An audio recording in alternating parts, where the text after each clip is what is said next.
Good morning, friends. All you know that a company is an artificial judicial person which acts through natural persons. मतलब कि company जो है वो एक कृत्रिम न्यायिक व्यक्ति होता है, कानून की नज़र में भी में वो एक व्यक्ति की तरह होता है, लेकिन वो आर्टिफिशियल होता है ना। कृत्रिम व्यक्ति है, वो नेचुरल पर्सन नहीं होता है। लेकिन कंपनी काम करती है नेचुरल पर्सन्स के माध्यम से, डायरेक्टर्स के माध्यम से, मैनेजमेंट के माध्यम से। अब सवाल ये उठता है कि क्या कंपनी के भी नेचुरल पर्सन की तरह फंडामेंटल राइट होते हैं या नहीं होते हैं, या होते हैं तो कौन कौन से होते हैं। इस सवाल का जवाब जानने के लिए दो प्रोविजंस अट्रैक्ट होते हैं, दो लॉ अट्रैक्ट होते हैं। एक तो है सिटीजनशिप एक्ट, दूसरा है constitution of India. Citizenship act की जो सेक्शन 2F है उसमें एक्सप्रेसली बाहर किया हुआ है company association body of individuals को सिटीजन की डेफिनेशन से। मतलब section 2F of citizenship act के अकॉर्डिंग कंपनी एक सिटीजन या नागरिक नहीं है। तो क्या जब वो नागरिक नहीं है तो क्या उसके फंडामेंटल राइट्स भी नहीं होंगे? अब इसमें एक इम्पोर्टेंट केस लॉ है, state trading corporation of India limited. इसमें सुप्रीम कोर्ट ने माना था कि जो स्टेट ट्रेडिंग कॉरपोरेशन है, भले ही वो एक लीगल पर्सन है, लेकिन it was not a citizen. ये एक सिटीज़न नहीं है, एक नागरिक नहीं है। और यही बात डेफिनेशन में भी आ रही थी सिटीजन की। And can act only through natural persons, वो केवल नेचुरल पर्सन्स यानी प्राकृतिक व्यक्तियों के माध्यम से ही काम कर सकती है। नेवरदलेस, तो भी इसके बावजूद, it is to be noted that certain fundamental rights enshrined in the constitution for protection of persons, for example right to equality, are also available to a company।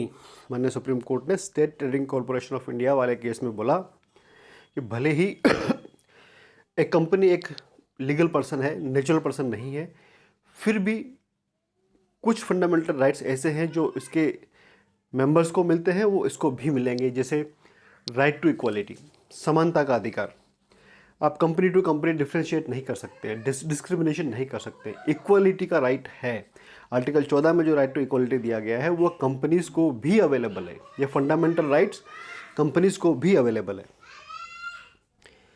और इसी तरह से एक और इम्पोर्टेंट केस है।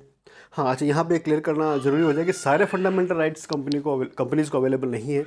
जैसे कंपनी जैसे life and liberty वाला है, कंपनी की लाइफ एंड लिबर्टी कैसे ख़त्म कर सकता है कोई? तो वो नेचुरली उस राइट की उसको ज़रूरत भी नहीं है। जैसे आर्टिकल 20 और आर्टिकल 22 है कि जो डिटेंशन किससे रिलेटेड है, या डबल जियो पार्टी वाला है। डबल जियो पार्टी वाला तो अवेलेबल होगा ही, किसी भी व्यक्ति को दो बार प्रोसिक्यूशन या 2 बार कन्विक्ट नहीं किया जा सकता। तो लेकिन जहाँ जहाँ रिलेवेंट है, स्पेशली राइट टू इक्वालिटी वाला, वो कंपनीज को भी अवेलेबल है। दूसरा, बेरेट Coleman company versus union of India, ये भी एक इंपॉर्टेंट केस लॉ है। इसमें माननीय सुप्रीम कोर्ट ने कहा था कि it is now clear that the fundamental rights of shareholders are citizens are not lost when they associate to form a company. इन्होंने कहा कि किसी भी व्यक्ति के फंडामेंटल राइट्स सिर्फ इसलिए ख़त्म नहीं हो जाते कि उन्होंने कंपनी बना ली है। When their fundamental rights as shareholders are impaired by state action, their rights as shareholders are protected। जब किसी व्यक्ति के अधिकार किसी राज्य के जो एक्शन से इम्पेयर होते हैं या कम होते हैं या उनको चोट पहुंचती है, तो उनके अधिकार एक शेयर होल्डर की तरह प्रोटेक्ट किए जाते हैं।